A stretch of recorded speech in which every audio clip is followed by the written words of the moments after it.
Кутмандуу кечиңиздер менен эфирде Нур Ньюс маалымат программасы, студияда Арзымат Аланов. Саламатсыздарбы бүгүнкү чалышта.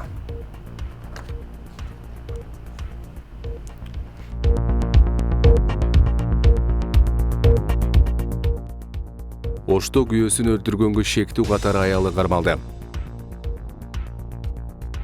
Ички иштер министрлиги бир ай мурда Манас аэропортунда сөөгү табылган такси айдоочусунун өлүмүнө шектелип жаткан жарандын сүрөтүн жарыялады. Жогорку кеңеште уйгур тектүү кытайлык ишкер Айеркен Саймаевдин өлүмүнө байланыштуу убактылуу депутаттык комиссия түзүлдү. Мамлекеттик кызмат адамдарынын 1 жылдык кирешелери боюнча салык декларациясы жарыяланды. Анда өлкө башчысы Сооронбай Жээнбековдон тартып, көрүнүктүү бийлик адамдарынын мүлктөрү коомчулуктун назарында болууда. Кыргызстандын аймагында казинолорго кайрадан уруксат берүү демилгеси көтөрүлүүдө. Аны айрым жогорку кеңештин депутаттары менен аткаруу бийлиги колдоого алууда. Facebook жана Google адамдарга бардык жерден көз салып, маалымат топтоп жатканы айтылды.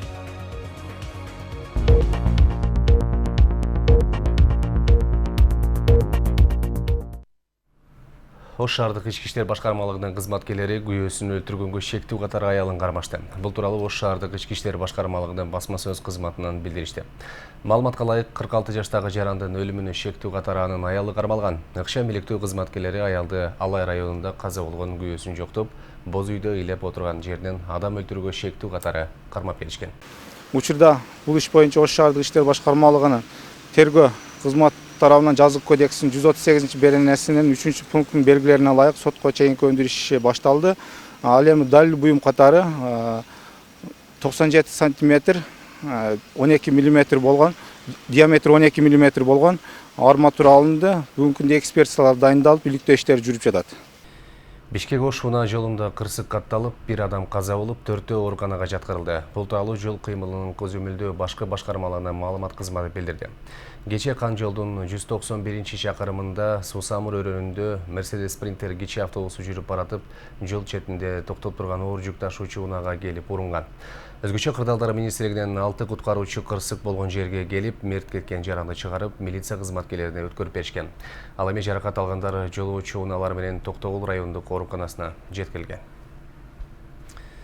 Ички иштер министрлиги бир ай мурда Манас аэропортунда сөөгү табылган такси айдоочусунун өлүмүнө шектелип жаткан жарандын сүрөтүн жарыялады. Учурда аталган кылмышка шектүү катары 2 киши кармалган.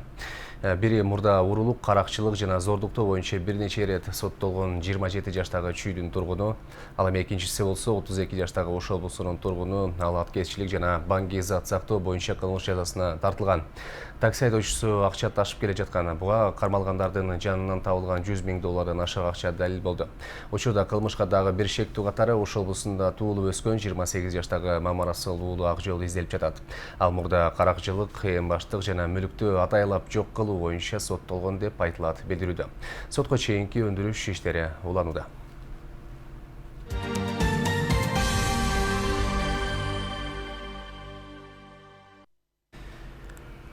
Жогорку кеңеште уйгур тектүү кытайлык ишкер Айеркен Саймаевдин өлүмүнө байланыштуу убактылуу депутаттык комиссия түзүлдү. Мындай чечим парламенттин 21 ноябрдагы жыйынында кабыл алынды.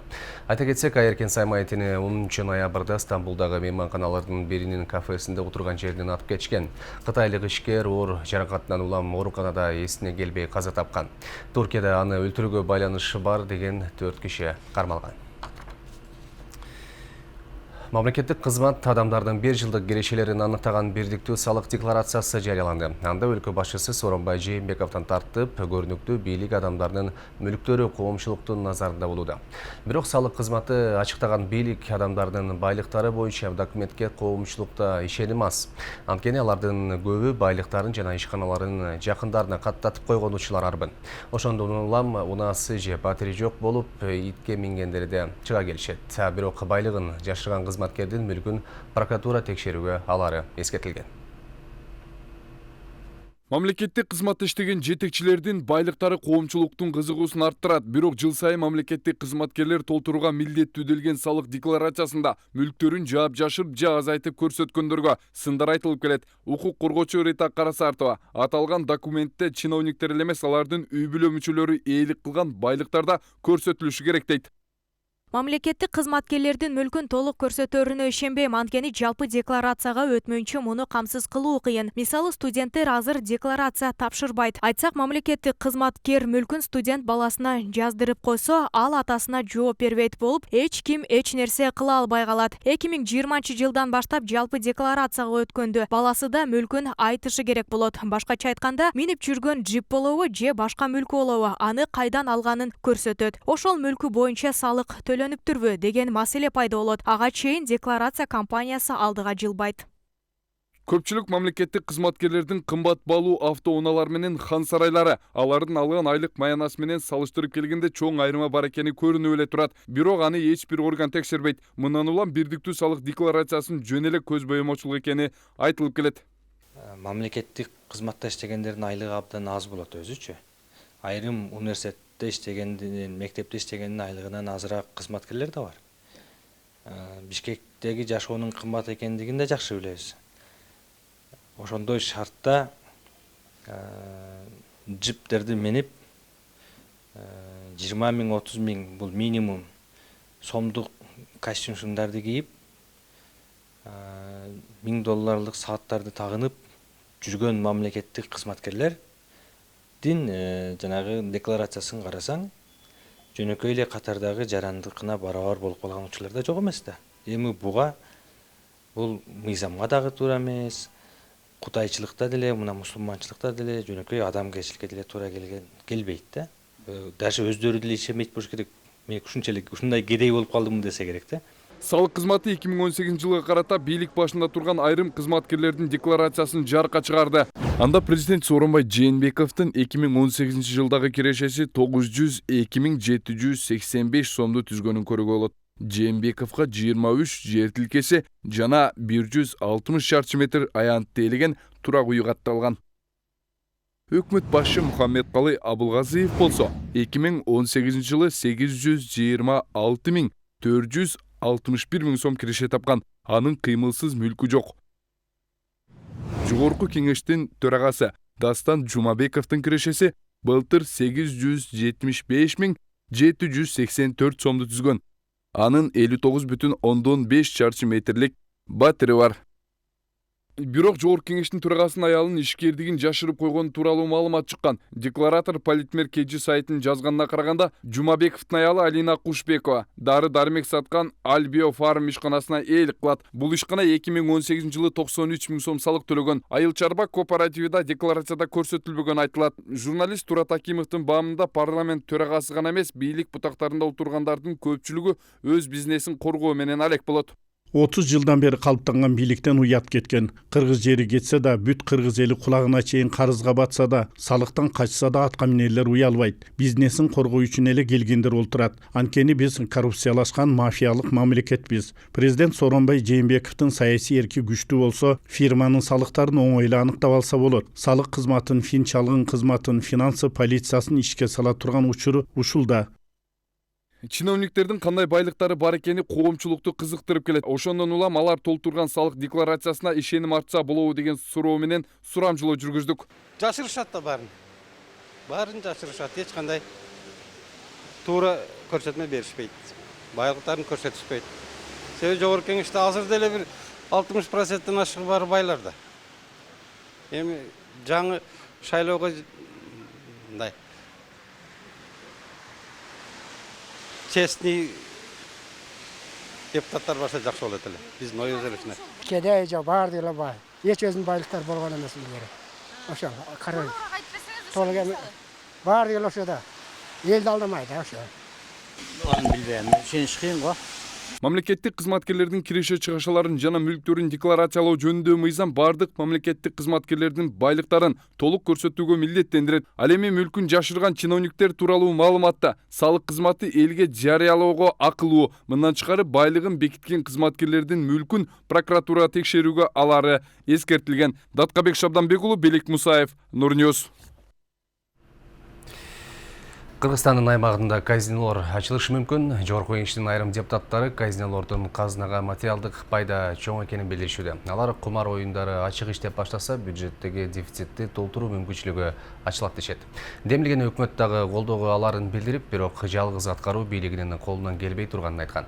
Ошол эле учурда кээ бир депутаттар казинолорду иштетүү жолу менен бюджетти толтурабыз деген демилге акылга сыйбаган нерсе экенин айтып чыгышты.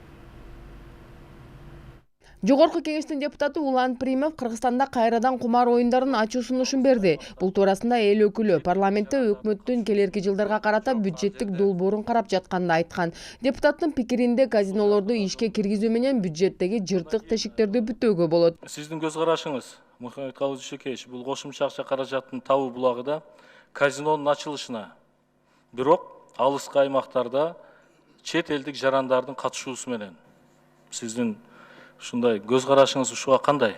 Эми өкмөттүн башчысы катары өкмөт иштеп атканда булактан каражат түшүп турса, конечно, жакшы эле. Бирок муну мыйзамды өзүңүздөр кабыл алып тыюу салгансыздар, аны чогулуп чечкендей бололу.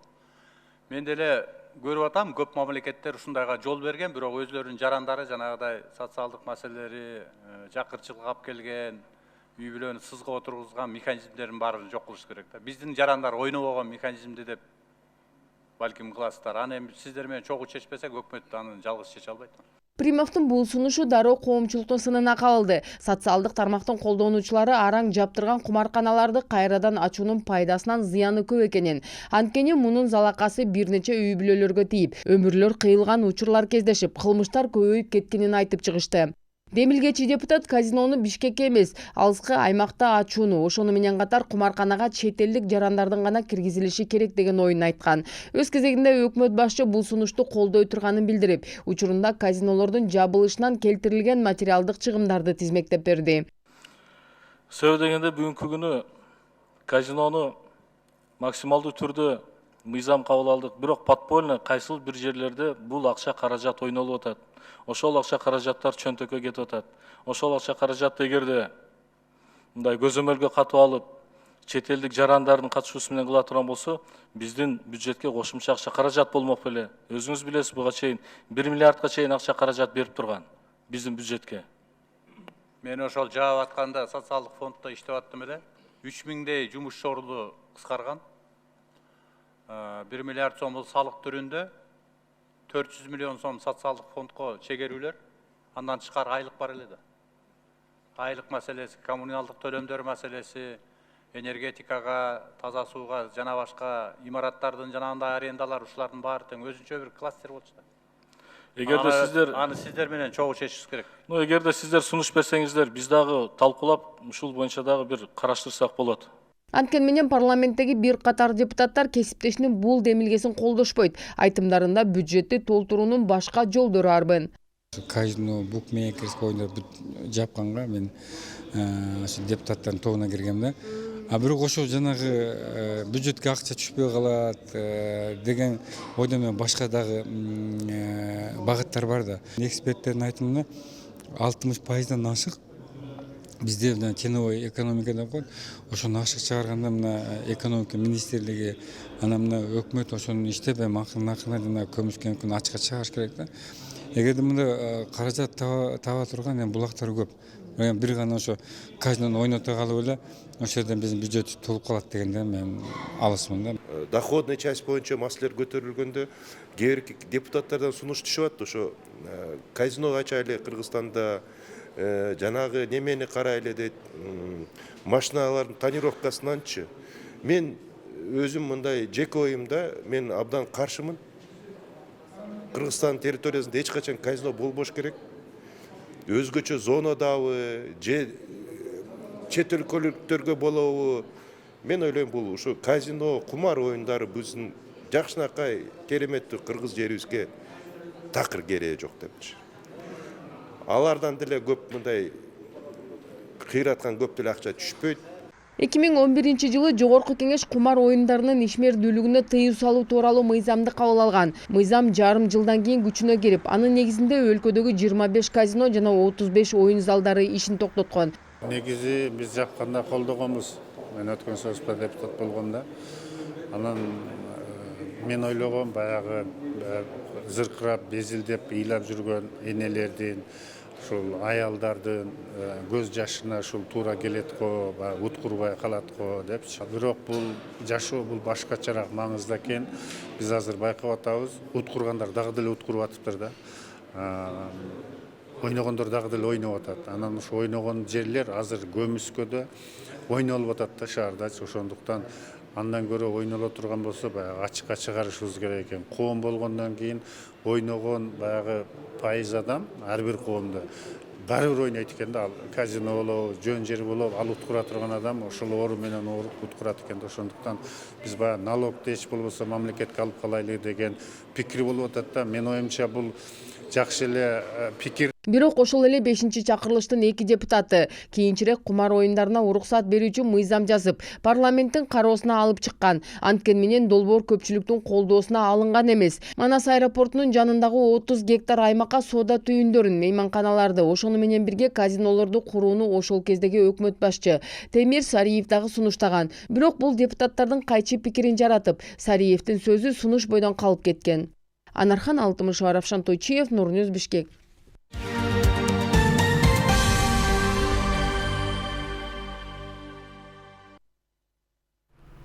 Азыр чет элдик кабарлар менен тааныштырабыз. Америка Кошмо Штаттарынын мамлекеттик катчысы Майк Помпео Иранда жашагандарга кайрылып, өкмөткө каршы калайман нааразылык акциялары учурунда тартылган видео тасмаларды жана сүрөттөрдү мамлекеттик департаментке жөнөтүүгө чакырды. Amnesty International уюму Facebook менен Google адамдарга бардык жерден көз салып, маалымат топтоп жатканын билдирди. Ушул жана башка эл аралык жаңылыктар менен кийинки материалдан таанышасыздар.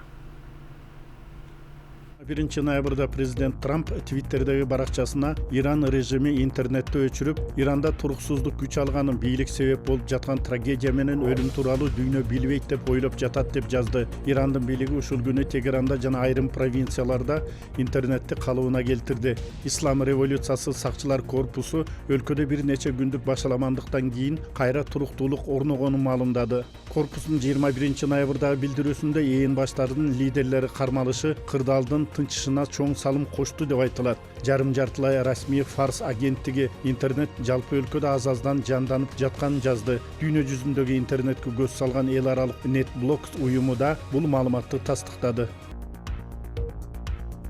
АКШнын мамлекеттик катчысы Майк Помпео Иранда жашагандарга кайрылып, өкмөткө каршы калайман нааразычылык акциялары учурунда тартылган видео тасмаларды жана сүрөттөрдү мамлекеттик департаментке жөнөтүүгө чакырды. Ошондой эле митингге чыккандарга зордук зомбулук көрсөтүп жатканы үчүн Вашингтон Тегеранга санкция салганы жатканын белгиледи. Помпео Твиттердеги мындай билдирүүсүнүн фарс тилиндеги котормосун жайгаштырды. Социалдык тармактарда ашынган демонстранттардын май куючу жайларды өрттөп, каржы мекемелерин талкалап, полиция менен кагылышып жатканы тартылган бир катар видео тасмалар тараган. Мамлекеттик маалымат каражаттары көчөгө чыккандарды кууп таратуу үчүн коопсуздук күчтөрү көздөн жаш агызчу газ колдонгонун жазышкан. Айта кетсек, Иранда 15 ноябрдан бери токтобой жаткан калайман нааразычылык акцияларына бийликтин мунайдын баасын жогорулатып, күйүүчү майды сатууну чектеген чечими себеп болгон. Өлкөнүн руханий көсөмү Аятолла Али Хаменей баалардын көтөрүлүшүн кубаттап, демонстранттарды баш кеселдер деп айыптаган. Amnesty International эл аралык уюму Иранда мунайдын кымбаташына каршы чыккандарды күч менен басууда, кеминде 100 киши өлтүрүлгөнүн, бул сан дагы көбөйүп, ал тургай 200гө чамалашы ыктымал экенин эскерткен. Расмий бийлик өлкөнүн 100 шаар кыштактарында уланып жаткан каршылык акцияларында 12 киши курман болуп, 600гө жакыны кармалганын билдирген. Тегеран Amnesty International уюмунун билдирүүсүн негизсиз айыптоо жана жасалма маалымат деп атаган.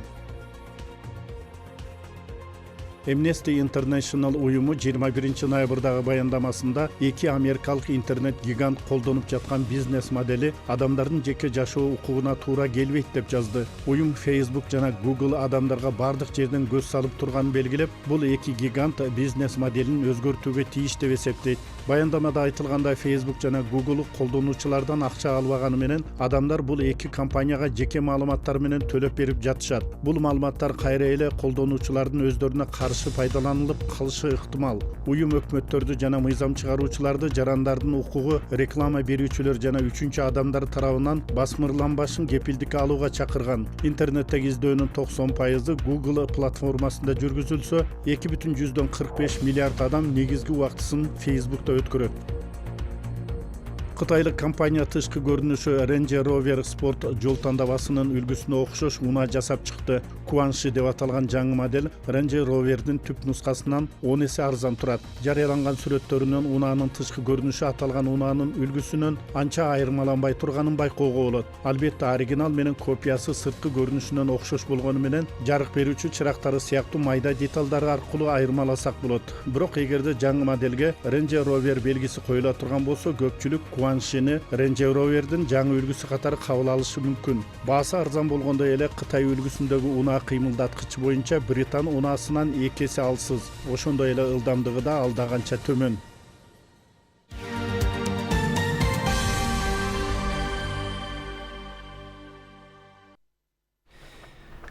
Мамлекет башчысы Сооронбай Жээнбеков бүгүн Кыргыз прокуратурасынын 95 жылдыгына карата прокуратура органдарынын бир катар кызматкерлерине сыйлыктарды тапшырды. Мында Талас облусунун Талас шаарынын прокурору Алмазбек Айтназаров, Жалал Абад облусунун Чаткал районунун прокурору Насирдин Бообеков, Чүй облусунун Жайыл районунун прокурорунун улук жардамчысы Алтынгүл Жакчагаевага Кыргыз Республикасынын ардак грамотасы менен сыйланышты. Мындан тышкары бир катар прокуратура органдарынын кызматкерлерине президенттин энчилөө сааттары ыйгарылды. Бишкек шаарынын мэри Азиз Суракматов жүргүнчүлөргө бычак шилтеген кишини кармаган милиция кызматкерлери менен номер 2 троллейбустун айдоочусуна ыраазычылык билдирди. Окуя 20 ноябрда болгон. Милициянын маалыматына караганда троллейбустагы киши жүргүнчүлөргө бычак шилтеп коркуткан. Андан соң качып кетүүгө аракет жасаган, бирок акыры укук коргоочулардын колуна түшкөн. Троллейбустун айдоочусу Светлана Тургунбаева учурунда патрулдук милицияны чакырып, жүргүнчүлөрдүн коопсуздугун камсыздоого аракет кылган. Мындан улам шаар мэри Азиз Суракматов Светлана Тургунбаевага саат тапшырып, милициянын кызматкерлери Адилет Абдылдаев, Мирислам Алимбеков жана Медербек Талайбековго ыраазычылык билдирди деп айтылат маалыматта. Ал эми бычак ала чуркаган киши убактылуу кармоочу жайга киргизилген. Ош облусу боюнча сүрөтчүлөрдүн көргөзмөсү ачылды. Ага мамлекеттик кызматкерлерден тартып, эл сүрөтчүлөрү жана жаш талант ээлеринин эмгектери коюлган. Көргөзмөдө ар кандай жанрдагы сүрөттөр менен толукталып, аларды кыргыздын баалуулуктары даңазалаган. 83 жаштагы эл сүрөтчүсү Батыр Жалиев бүгүнкү келген жаш сүрөткерлерге чыгармачылыктын чыйыр жолун көрсөтүп, аларга акыл насаатын айтты. Эл сүрөтчүсү көзү көрбөй калганына байланыштуу бүгүнкү күндө сүрөт тартууну токтоткон. Көзү менен жарыкчылыкты көрбөсө да, көөдөнү аркылуу чыгармачылыкка ышкысы күч. Ушул алаттарга көзүндө бир жылга ачып койсо, ушул сүрөттөрдү тартып беретилем. 3 май алгандай тамакты ичсе, так ошондой иштеш керек экен. Эгер сүрөтчү болом деген киши канча агымдар бар, канча изиндер бар, канча түрдүү тематикалар бар, канча мамлекет бар, ошонун баардыгы шедевр. Бүгүн Ош шаарында жылда өтүүчү сүрөт көргөзмөсүнүн ачылышы болду. Ага жаш сүрөтчүлөрдөн тартып белгилүү чеберлердин эмгектери коюлган. Мында кыргыздын баалуулуктарын чагылдырган сүрөттөр Ош облусу боюнча тандалып, көргөзмөгө коюлган. Кудай буйрса, Ош обласынан, Ош аймагынан бүт жанагы өнөрпоздордун, художниктердин баардык сүрөтүн алып келип, азыр 100дөн ашык экспонатыбыз бар. Анда портрет жанрында, пейзаж жанрында, анан кийин жанагы ДПИ деп коет, жанагы прикладное искусство боюнча бүт баардык ушу көргөзмөгө коюп, өз өнөрлөрүн сынга коюшту да. Үмүт Тешебаев жогорку окуу жайлардын биринде сүрөт мугалими. Ал адамдардын портреттерин тартканды жакшы көрөт. Портрет жанрындагы сүрөттү тартуу кыйла түйшүк жаратканы менен андан кол үзбөй келет. Бүгүнкү иш чарага ал бир тууган агасынын, студенттеринин жана кошунасын тарткан эмгектерин алып келген. Ушу портретти караңгылыктан башты чыгарып, портретти аял негизги басымды мына беттин түзүлүшүнө бергенге аракет кылгам. Бул жерде аябай түстөрдүн айкалуусу, бири-бирине болгон чагылуусу, негизинде живопись пайда болот. Ошон үчүн биз түстөр менен портрет жасаганга аракет жасайбыз. Бул жерде мен өзүмдүн студент шакирттерим бар, ошолорду отургузуп сабак учурунда тарткан иштеримден бири.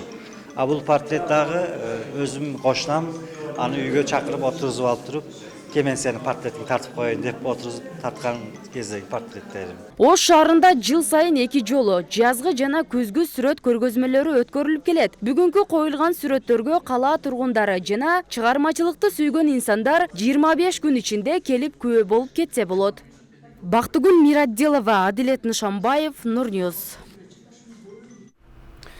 Урматтуу телекөрүүчүлөр, Нур телеканалынын мобилдик репортері өз ишин улантууда. Мында коомдо болуп жаткан окуяларды, көйгөйлөрдү эфир аркылуу жеткирүүгө мүмкүнчүлүгүңүз бар. Ал үчүн 0553 53 00 05 WhatsApp номери звонковой кызматта.